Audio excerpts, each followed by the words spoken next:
Hello and welcome to Self Mastery Programme. This is Module 3, Clearing Blocks. So our session plan today starts with a review of the last module and then a short internal exercise before we move on to look at the blocks we've built up in our mind and possibly in our bodies as well. Remember, we are all connected. The last module, we were looking at energy and how blockages in the chakras can cause disturbances in the body. But what causes those disturbances in the first place? We can balance our chakras with Reiki and meditation techniques, but how do we stop them going out of balance? So this week, we're going to look at some of our mental and emotional habits, the things that trigger us to go out of balance. We will look at some different techniques and then further into the process of habit change. You can try any or all of these techniques, dependent on what your issues are, but generally prepare yourself for a voyage of discovery into our mind and emotions and habits. Think of this program as a kit bag. You can dip back in whenever you want. Once you've been through the whole program, you'll know what the kit bag consists of and where to look.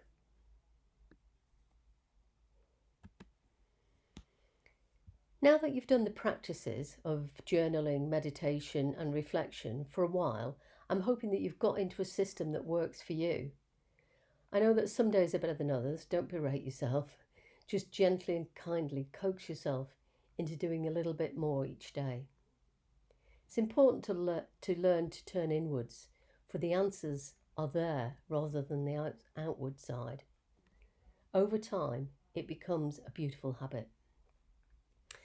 Turn to the worksheet in section 3 and make any notes about the practices for last week. I hope you enjoyed the heart-brain coherence meditation. I found it such a joy to sit in this lovely energy of gratitude or compassion. Finally, look at any changes you want to make for the coming module, if any. Stop the video and do the review now.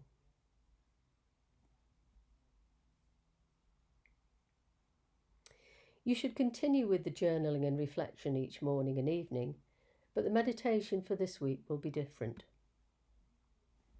This module will be mentally challenging time for you, especially if this is your first time that you've come across these concepts. It's therefore more important than ever that you meditate, to allow the inner focus and to give your mind a rest.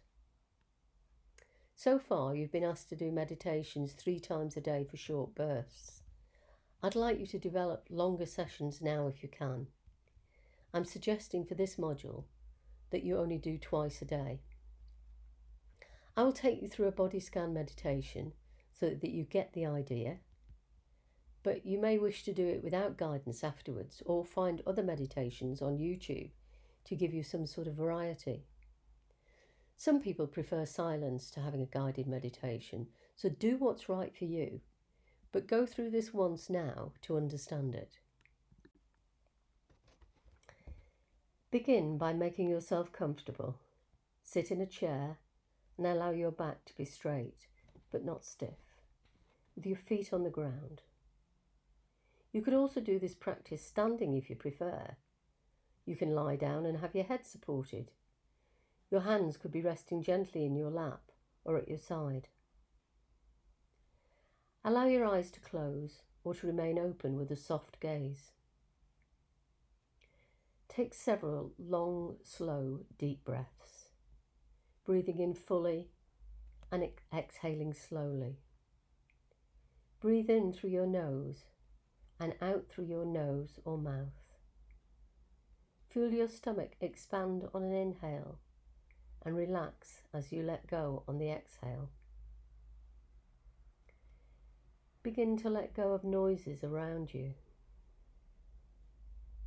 Shift your attention from outside to inside yourself. If you are distracted by sounds in the room, simply notice this and bring your focus back to your breathing.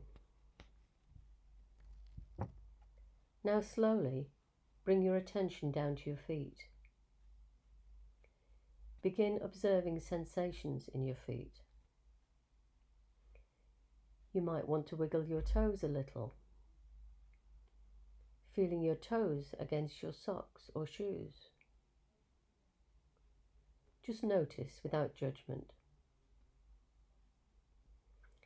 You might imagine sending your breath down to your feet, as if the breath is travelling through the nose, to the lungs, through the abdomen, all the way down to your feet, and then back up again, out through your nose and lungs.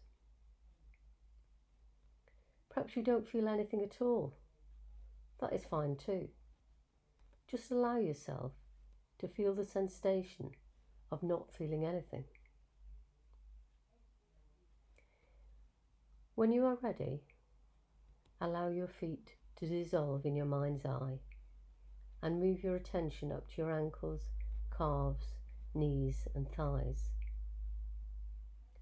Observe the sensations you're experiencing throughout your legs. Breathe into and breathe out of the legs.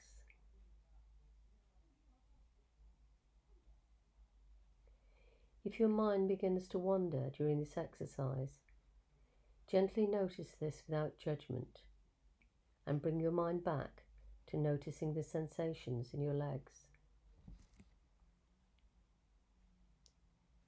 If you notice any discomfort, pain or stiffness, don't judge this, just simply notice it. Observe how all sensations rise and fall, shift and change moment to moment.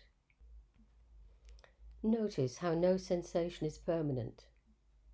Just observe and allow the sensations to be in the moment, just as they are. Breathe into and out from the legs. Then on to the next out breath. Allow the legs to dissolve in your mind and move to the sensations in your lower back and pelvis, softening and releasing as you breathe in and out. Slowly move your attention up your mid-back and upper back. Become curious about the sensations here. You may become aware of sensations in the muscle, temperature, or points of contact with furniture or with the bed. With each out-breath, you may let go of tension you are carrying, and then very gently shift your focus to your stomach and all the internal organs here. Perhaps you notice the feeling of clothing, the process of digestion, or the belly rising or falling with each breath. If you notice opinions arising about these areas, gently let these go and return to noticing sensations. As you continue to breathe, bring your awareness to the chest and heart region and just notice your heartbeat. Observe how the chest rises during the inhale and how the chest falls during the exhale. Let go of any judgments that may arise. On the next out-breath, shift the focus to your hands and fingertips. See if you can channel your breathing into and out of this area, as if you are breathing into and out from your hands. If your mind wanders, gently bring it back to the sensations in your hand. And then on the next out-breath, shift the focus and bring your awareness up into your arms. Observe the sensations or lack of sensations that may be occurring there. You might notice some difference between the left arm and the right arm. No need to judge this. As you exhale, you may experience the arms soften and release tension. Continue to breathe and shift focus to the neck, shoulder and throat region. This is an area where we often have tensions. Be with the sensations here. It could be tightness, rigidity or holding. You may notice the shoulders moving along with the breath. Let go of any thoughts or stories you're telling yourself about this area. As you breathe, you may feel tension rolling off your shoulders. On the next out breath, shift your focus and direct your attention to the scalp, head, and face. Observe all of the sensations occurring there. Notice the movement of the air as you breathe into or out of the nostrils or mouth. As you exhale, you might notice the softening of any tension you may be holding.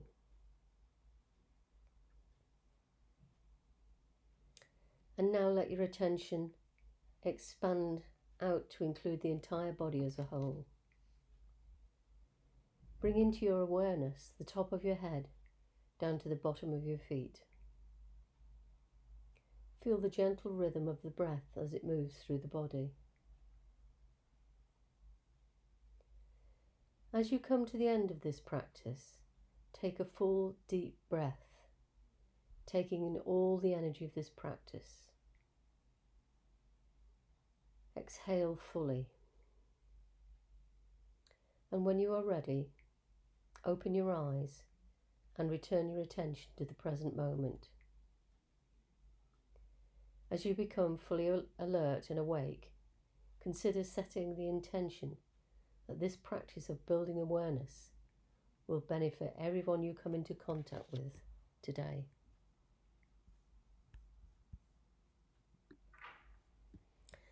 So that was quite a short body scan meditation, and you may want a slightly longer one, in which case you can have a look on YouTube for a longer one. However, what I'd like you to try and do is to do the body scan yourself and then just slip into a silent meditation. So allowing yourself 10 minutes, you might do the body scan for 3 or 4 and then just be in silence. So try it and see how you go on. Before we get into the session, there's a few words I'd like to say. Because I realise in putting this together that if you've never met these concepts before, you may find it quite challenging. Be curious, stay with it, but do take it easy. It may be best to break it down into small manageable chunks. Don't perhaps try and do everything in one sitting. So spread it out over a couple of days. Now in these exercises, when emotion rises, which it will, that's a good thing. You will have hit the spot that needs looking at. Don't turn away from that emotion. This is exactly the right time to look at it. So stay with it. Don't move on too quickly. It's also an ideal time to be making notes as you go through these concepts for the first time. Note your feelings, whether you resist, dismiss, or feel confused. Confusion is a great place to be, by the way. This allows you to sit in a meditation or reflection later on and let your mind work it out. Add some extra pages into your workbook to make notes. So what is blocking you? Residual blocks within us may have been going on for many years, even from childhood, and are deeply rooted in the unconscious mind. We sometimes don't know they're there, but they are affecting us. We have set up deeply ingrained programs and we don't even know where they started. Some of the exercises in this module should help you investigate. But if you have a deep-rooted trauma, this is something you may consider you want one-to-one help with from an appropriate practitioner. So for this module, we're going to focus on 3 things. Firstly, the mental habits you've formed, which you may not have even thought about or noticed, but which when changed will bring you a different way to see the world. Secondly, we're going to look at your present blocks, problems you're having with a personal situation in your life, which causes disharmony and drains your energy. And finally, having looked at situations where you were triggered, we'll look at a situation where you're choosing to make a change from a long ingrained habit, and we'll show you the process of change and how that can help you. But please do not overtax yourself. It's best to start small and build up. This video will be here for you to come back to at any time, so you don't have to do everything at once. Just perhaps choose one thing to get started with. Hold on tight, off we go. Let's start with an exercise. Open worksheet 9 in your workbook and have a pen handy. And then close your eyes. I want you to think about a time when you were really sad. Bring up a situation. It could be the loss of someone close to you, a friend, a beloved pet, or anything else that made you really sad. Usually something will spring immediately to your mind. Bring up one example in your mind now.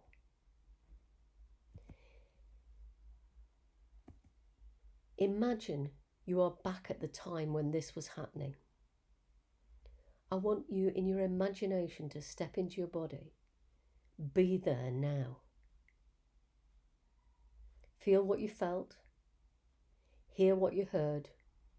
See what you saw. Make it in full Technicolor. Blow it up into a huge picture. See it. Feel it. Hear it. You're there now, feeling these emotions. Now stop. I want you immediately to write in your workbook what was going on for you in your body and in your mind. Stop the video and write this whilst the feelings are still fresh.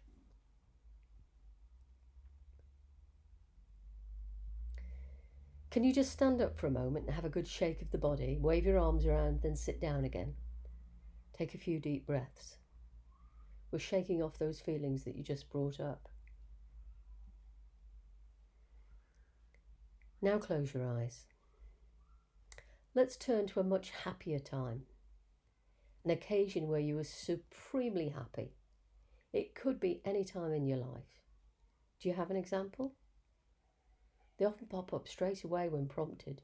Choose one. Now let's close your eyes again and bring up this example.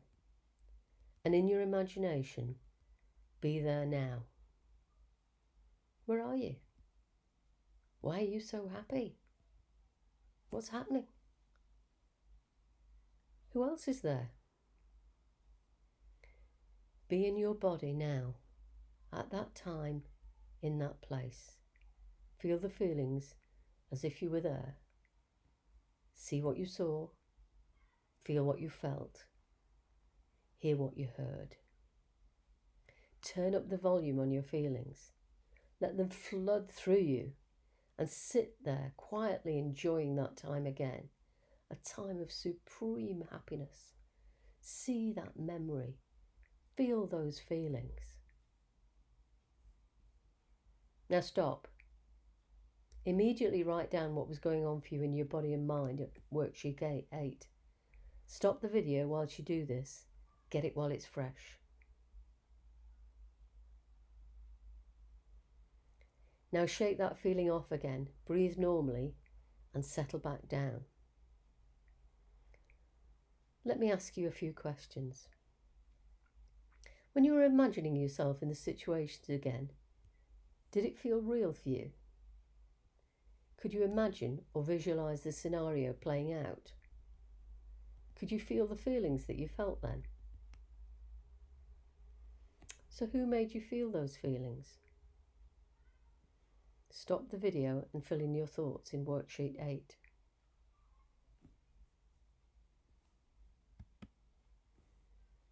So who's responsible for those feelings? Before we look at that question, let me tell you something about a piece of scientific research that was done with 2 different groups of people learning to play the piano. Yes, this does have a point. Stay with me. Both groups had brain scans before the experiment so that they could be compared again afterwards. Scientists are able to pinpoint where certain activities happen in the brain, so before and after scans are invaluable. The first group practiced the piano for 20 minutes a day, each day for 2 weeks. The second group imagined they were playing the piano and rehearsed it in their head for 20 minutes each day without using their hands or a piano. Then they were scanned again. What did they find? The parts in the brain responsible for that area of activity had changed in both groups in a way that suggested that practice had taken place. So whether they were actually playing the piano or not, the brain showed that they'd done the same thing.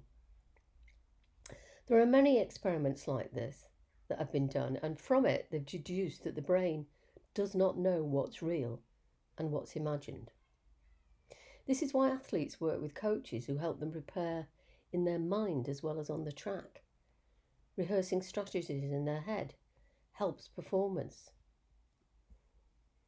I tell you this because it's important to note that if the brain cannot distinguish what is real or imagined, when you thought about your examples in the exercise we just did on sadness and happiness, the brain acted as if those memories were actually happening now.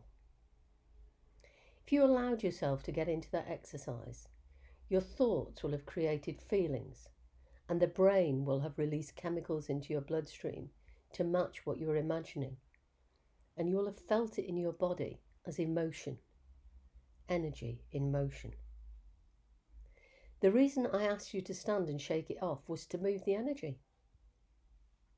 So back to the question, who made you feel what you felt? Was it me?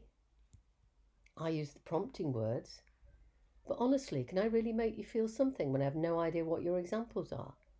I have no idea what you're actually thinking about. You made yourself feel what you felt. Your thoughts were interpreted by the brain. The chemistry followed to back it up. I can't make you feel anything, nor can anyone else. Think about that for a moment. Let it sink in. Nobody can make you feel anything.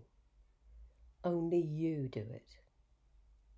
The problem is we have become conditioned over the years to react to certain triggers, and the more we react, the more we make that brain neural network stronger, and the more likely we are to react again in the future in the same way.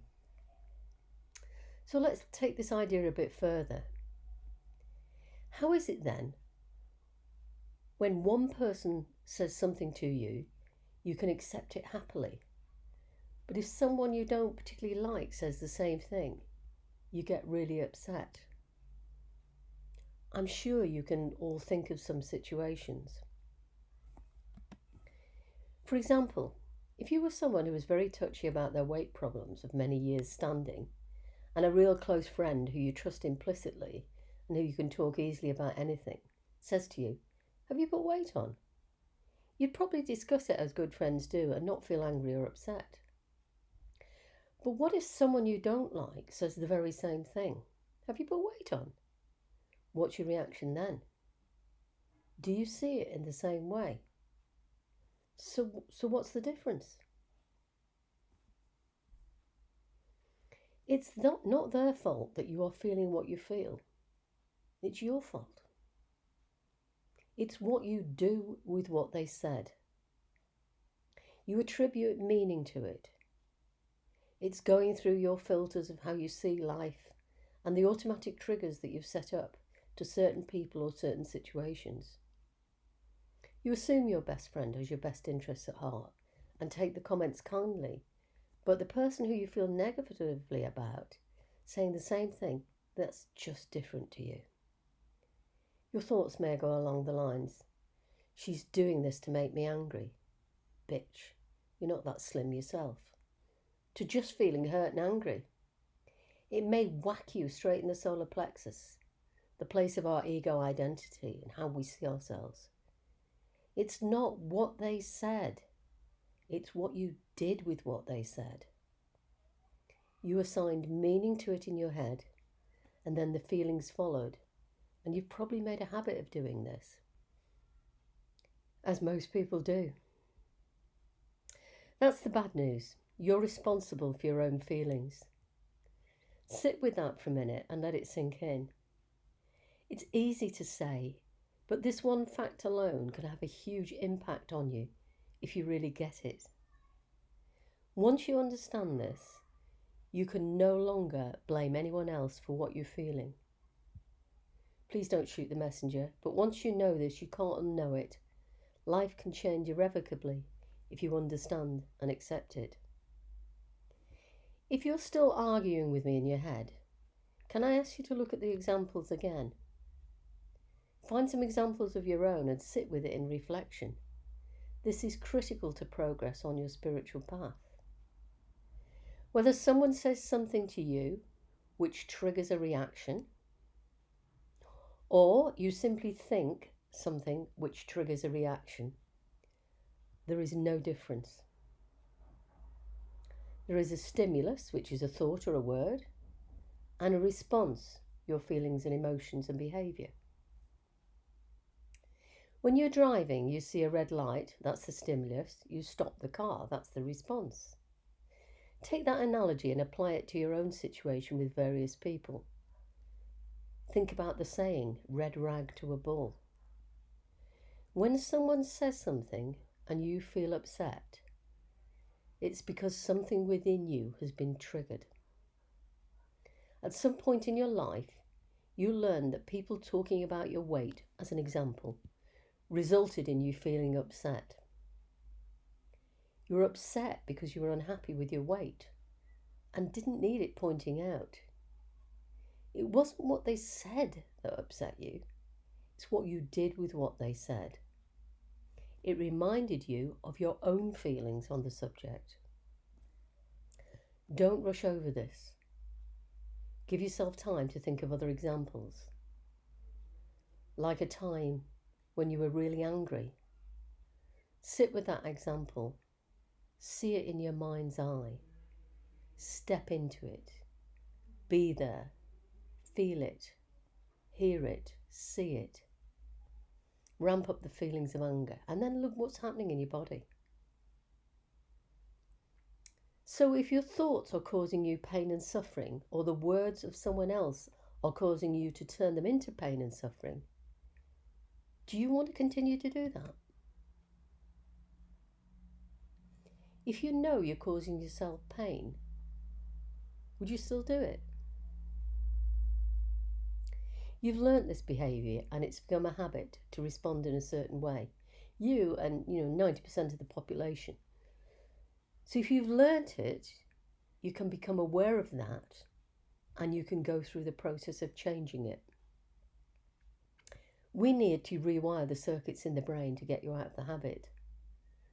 A habit is like a program you're running. In computer language, let's uninstall that program and let's reinstall a better one. Are you with me? I know it's not easy, as every single day you see people displaying similar behaviour and we think it's normal. I wish I had £1 for every time I've heard, you made me angry. You made me lose my temper. You made me cry, etc., etc. You see it on the news, in TV programmes, everywhere. But just because it's common doesn't mean it's right. So I ask you again, do you want to continue suffering or do you want to change? The good news is, now you know this, we can make some changes. So we're looking at our mental habits here, things that are deeply ingrained. Over the period of working on this module in particular, and hopefully throughout this program and beyond, I'd like you to experiment with this simple practice I call the 3 C's. Remember what I said in the first video? Changing habits is hard because you've laid down some strong neural networks in the brain for the way you think currently, and you've practiced them for many years, for as long as you've walked the earth probably.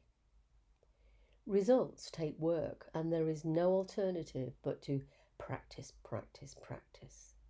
There are no shortcuts. It's like learning anything new. When we pull things apart to look at them, we face our fears and dissolve them.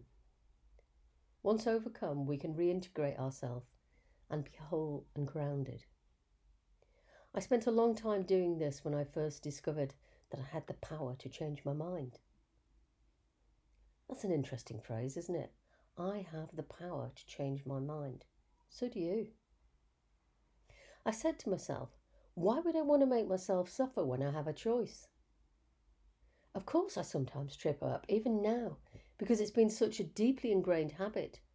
But the point is, I notice immediately and put myself back on track. Once you're in the habit, you will notice when you trip up. You will remind yourself you know a different way and reset it. Please be kind with yourself. Don't bully yourself. Just gently work on the practice.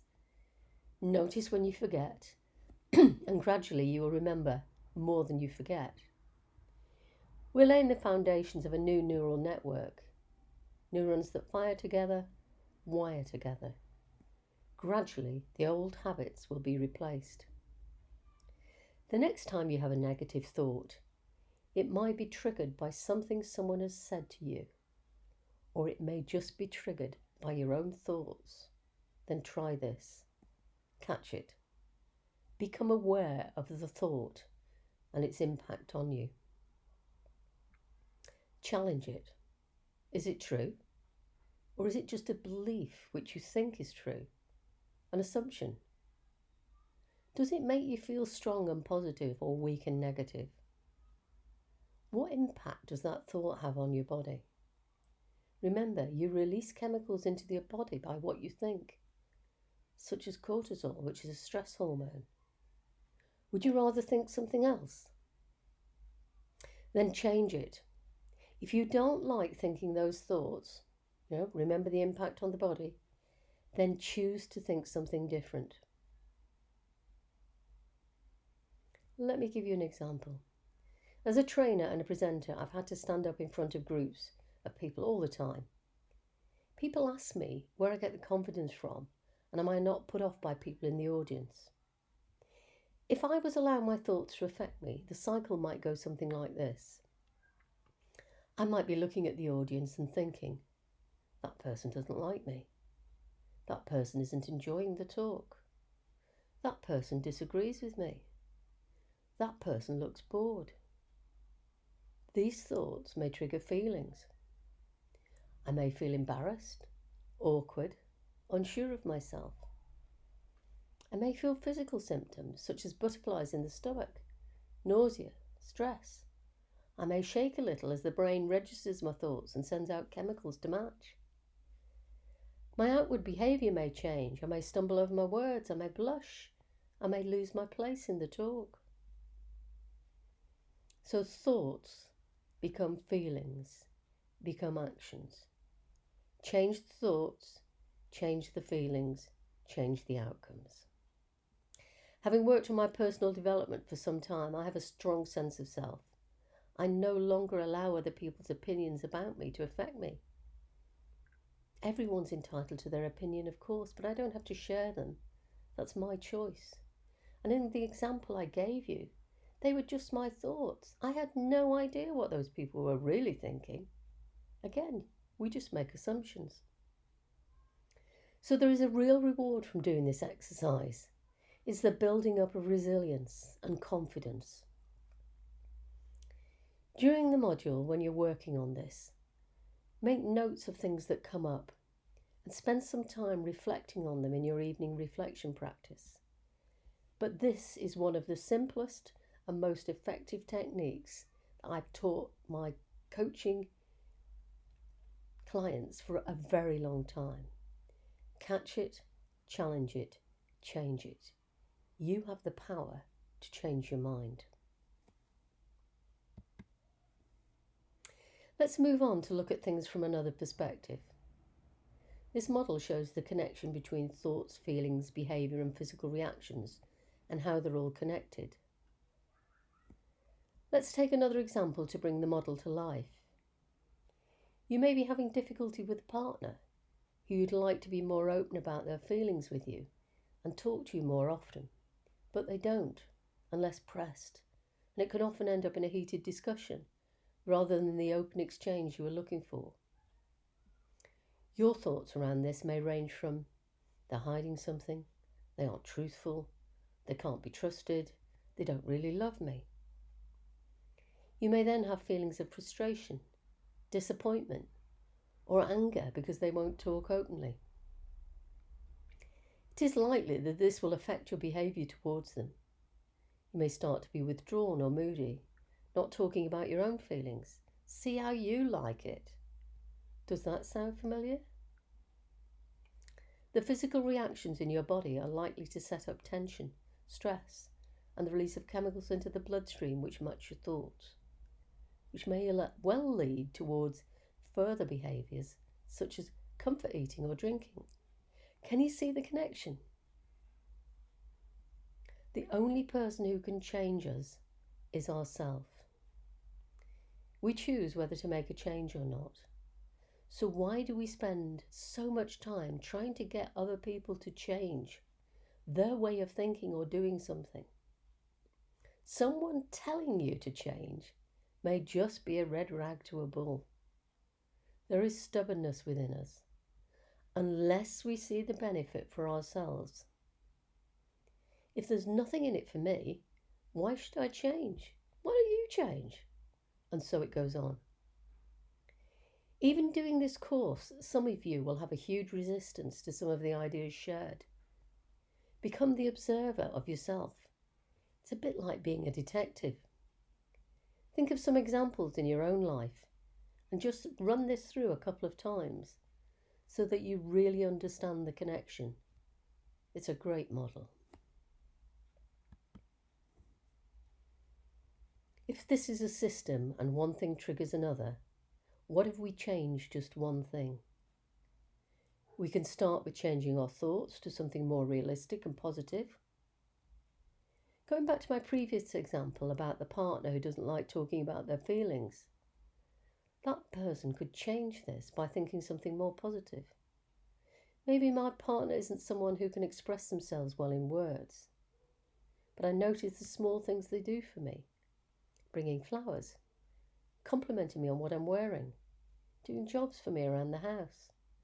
So maybe that's just the way they prefer to show their love. We're all different. That doesn't make me right and them wrong, just different. Let me resolve to accept them as they are. What then happens? The thought is more positive. It changes the chemistry, which has a ripple effect on the feeling and behaviour. We cannot change anybody. Only they can change themselves if they're willing. So please don't waste all your time trying to get people to conform to what you want. Sometimes we aren't aware of what we're thinking. We just become aware of our feelings. Can we catch it at that point? What's this feeling about? What was that I was thinking to create this? You can trace it backwards. So we've looked at catching a thought, we've looked at catching in the feeling. What about your behaviour? What if you were reaching for the biscuit tin when you promised yourself you wouldn't? Why do you need that biscuit? What are you feeling? What are you thinking? Trace it back. Awareness and curiosity will help you find the answer. It may be such a well-ingrained habit that you don't know how it started. But for now, just look. A lot of snacking is emotional based. We don't like the way we're feeling about something, so we eat, hoping it will take that feeling away. All it does is divert the thoughts for a few minutes, and then we're back at it again. If your body is tense, if you're frowning, twitching, ask yourself, why is my body behaving like this? What just happened? One thing you could do is get up, move around, change the way you're sitting and standing. Has that feeling changed? That often works a treat to change things rapidly, but we still need to get to the bottom of why it happened, what triggered it. This is all inner work. You're becoming a detective, an observer of yourself.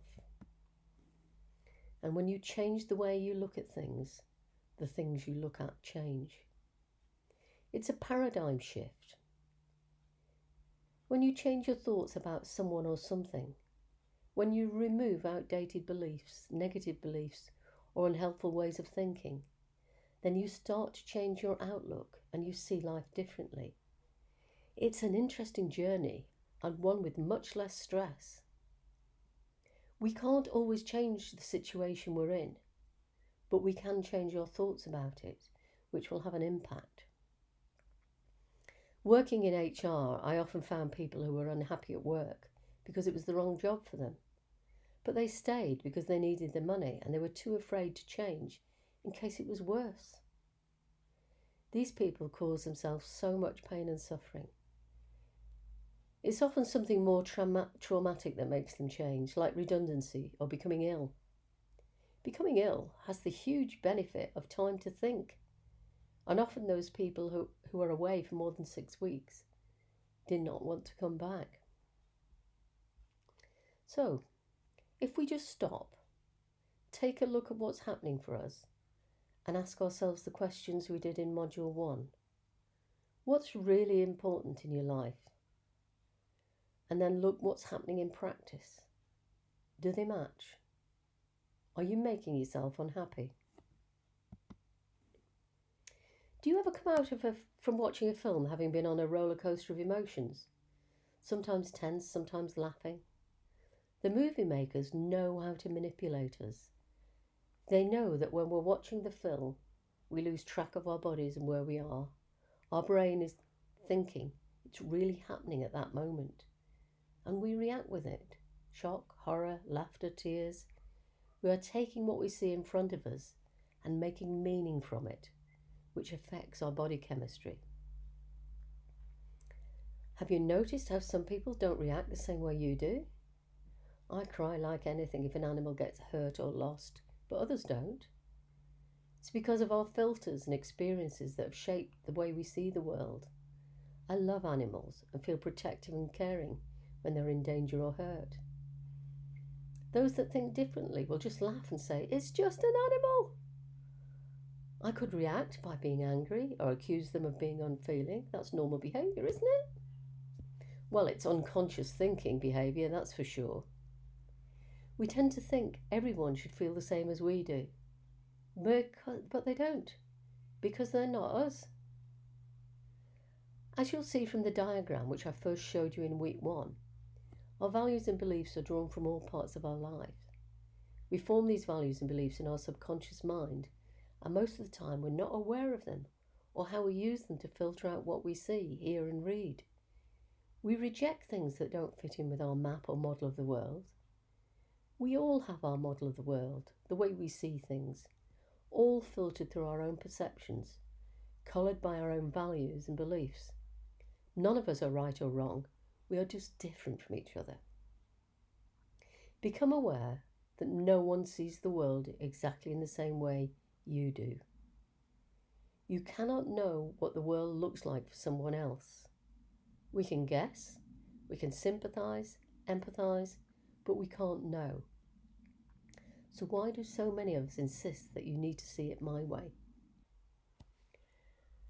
Learning to accept what is and not to try to change it to suit what we want, think or feel is one of life's biggest challenges.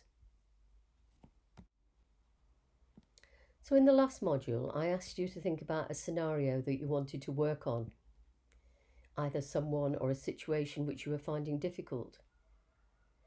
With the knowledge of what we've covered so far, let's have a look at your issue. But before we start, actually, just on what we've covered so far, have your feelings changed about the scenario? Stop the video, think about it and check if there's been a shift. Make any notes you need to.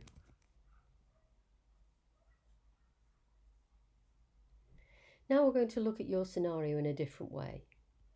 For this, you'll need imagination. And you just need to close your eyes and go with what's suggested. Have worksheet 10 handy and stop the video when prompted to make notes. So close your eyes. Can you imagine you're in a cinema? You're sitting in the audience and on the screen in front of you is the movie of your scenario or situation that's causing you difficulties. Play it through once in the way you've always seen it. Notice how you think or feel about it.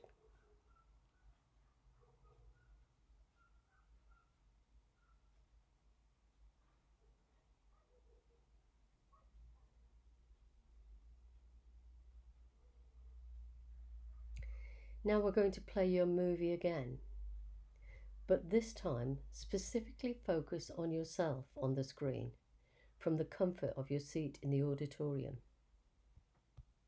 Looking at yourself. How are you standing? Sitting? What does your body language say about you? What are your facial expressions? Now, in your imagination, float into your body and be there now in your scenario. What are you feeling? What are you thinking? What did you say? How did you say it? Did you interrupt the other person, or did they interrupt you? Just simply focus on yourself and run the scenario through. Stop the video and make notes of what you found.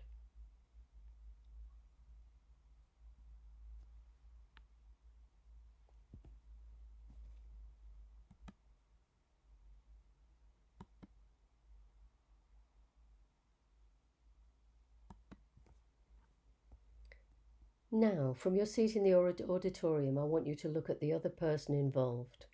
Or if there's more than one, take one for now and come back to the other one at another time. What is their body posture like? What assumptions have you made from that? What is their facial expression? What words are they using? What's their tone of voice? Using your imagination, float yourself into their body and see through their eyes, feel their feelings. What do they see looking at you? What expression is on your face? What is your body language saying to them? What are they thinking? Now stop the video and make some notes.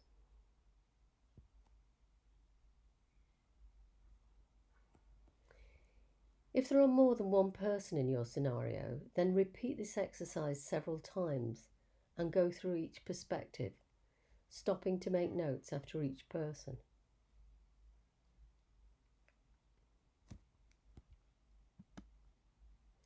Finally, view it from the perspective of an onlooker, someone sat in the auditorium who doesn't know any of you. What do they make of what's playing out on the screen? What would the onlooker make of this situation? Stop the video for a moment and just think about that. Now you've gone through the whole scenario and seen from all different perspectives, run the movie again. Run it through from start to finish. Does it feel different? And if so, how? Stop the video and make some notes and think about what you've learned from this exercise.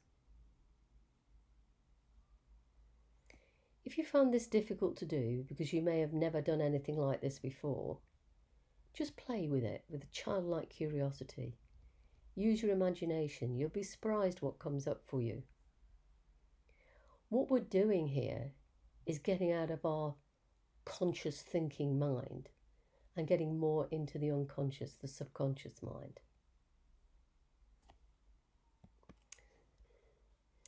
We're now going to move on to another little technique, which is an interesting one to try.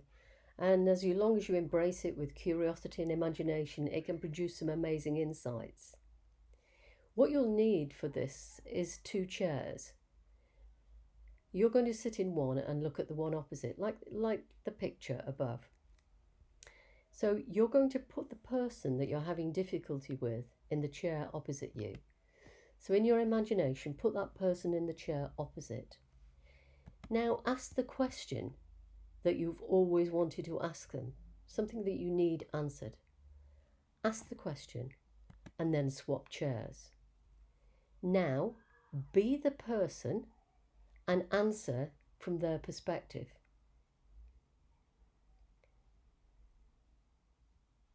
Things will come up from this. You'll have another question probably arise. Swap back into the chair you started in. Ask another question. swap chairs, answer from their perspective, be them, and keep it going. Keep moving from chair to chair, asking questions and answering it. The quicker you can do this, the better the exercise. You're learning to bypass your conscious thinking mind and bring answers up from the subconscious. That's why it works if you do it really quickly. You don't have time to use your conscious thinking mind. I've used this with clients over many years, and particularly remember a woman in her 70s who came to me for help. She had a major issue with the deceased mother, and this had led her into negative thinking patterns, self-abuse, and it kept going round and round in her head. So we did this exercise. I set it up and explained it like I explained it to you, and then sat back and watched it happen. After expressing some surprise, she then embraced the exercise fully and was soon getting answers from her mother very quickly. At the end of the exercise, she was exhausted and elated because she'd found answers. She said to me that when I suggested it, she thought it was ridiculous. But as soon as she got into it, she was in the moment and it took on a life of its own. She was flabbergasted by what she'd learned. Einstein famously said, "We cannot solve problems by using the same kind of thinking we used when we created them." So what we're doing here is using the unconscious mind to find answers to problems that were created in the conscious mind.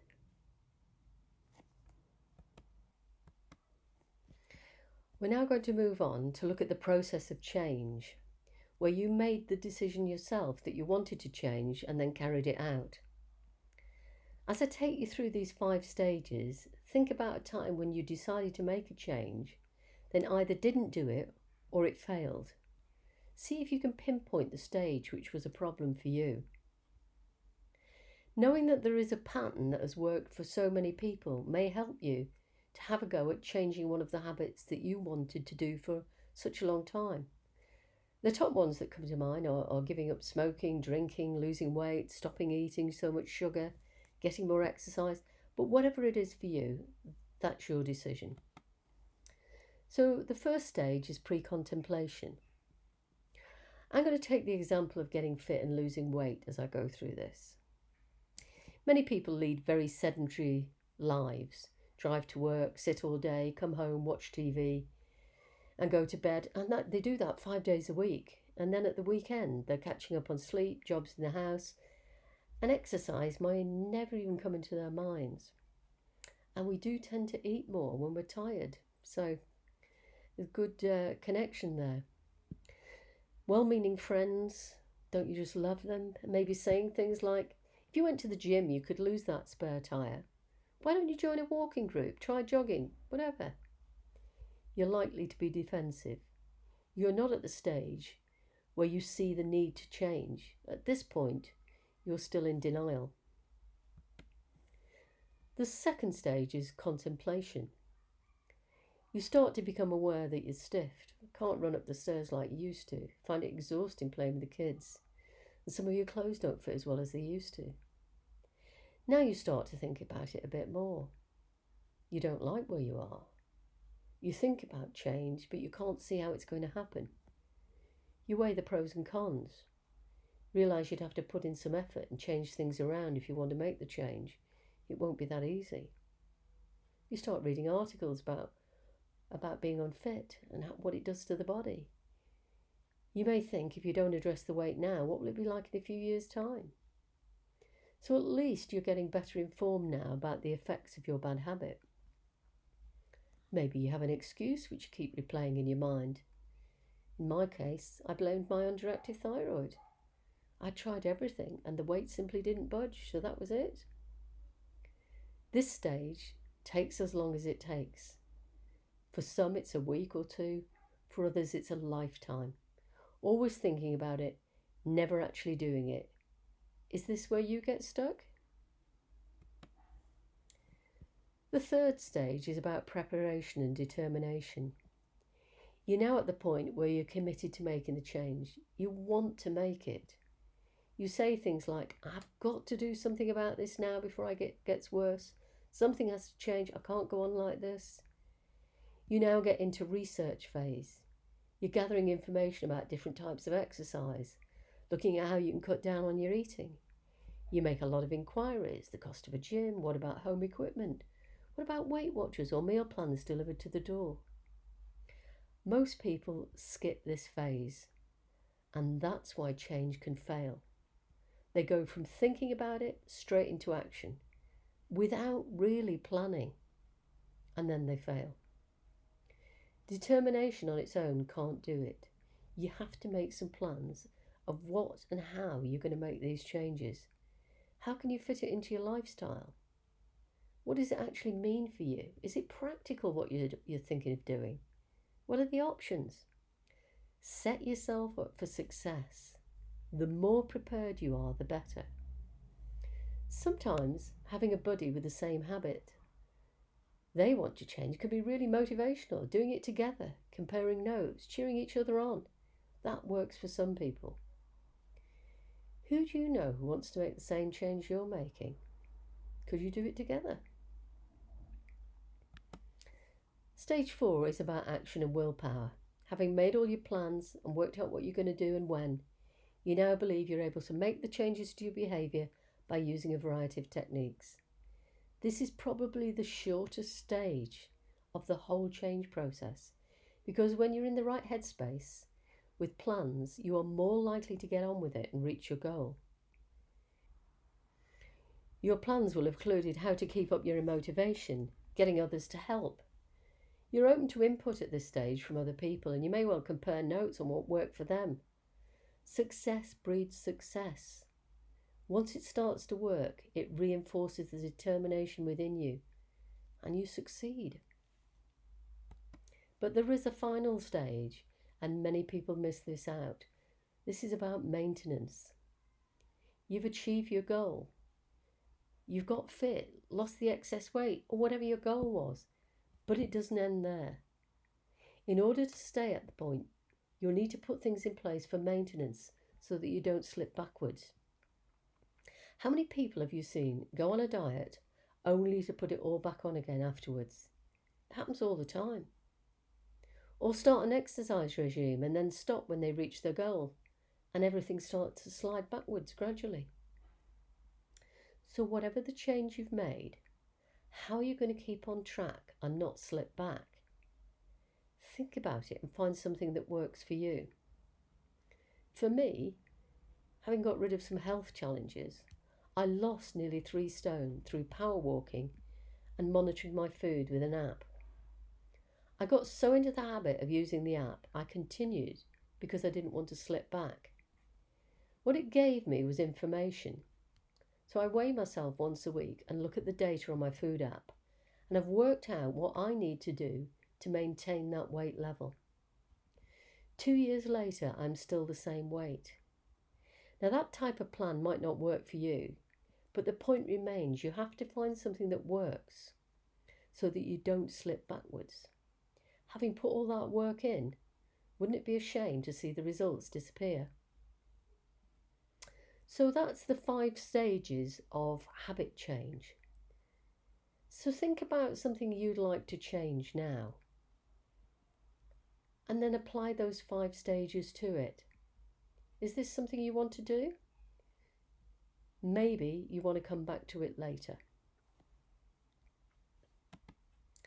So to summarise what we've covered, we found out that our learned behaviour becomes entrenched habits, that our feelings and emotions can be triggered by someone else or by our very own thoughts. We found out that we blame others for what we are feeling, but it's actually us that creates the feelings in our body. We've seen the situation from different perspectives and helped to bring clarity. And we've been getting out of our conscious mind and allowing access to the subconscious mind to try to solve some problems. And we've discovered finally there is a process of change which helps you achieve success. So, this has been a challenging module in terms of looking at your thoughts, feelings, behaviours, the things that trigger you, the situations which cause you pain, and different ways to look at the same thing. Most people don't like change, but if you keep on doing what you've always done, you'll always get the same results. And that isn't an option if A, you're suffering mentally and emotionally, or B, you want to continue on a spiritual path. Being on a spiritual path means taking personal responsibility, making changes, not blaming others, and gradually becoming more aware of yourself and how what you do impacts on you and others. This is just the start. So for your planner this week, carry on with your journaling and reflection. Use the body scan and silent meditation. Use the 3 C's. Keep notes and reflect on this. Make a list of scenarios you want to tackle for practice, and then use what you've learnt in this module. Keep your notes and reflect on them. Take time analysing each one to see what you find. So now you have several ways to help you on your journey. I wish you every success with clearing your blocks. This may take a short time or a very long time, but if you don't start, you'll never get there. Namaste.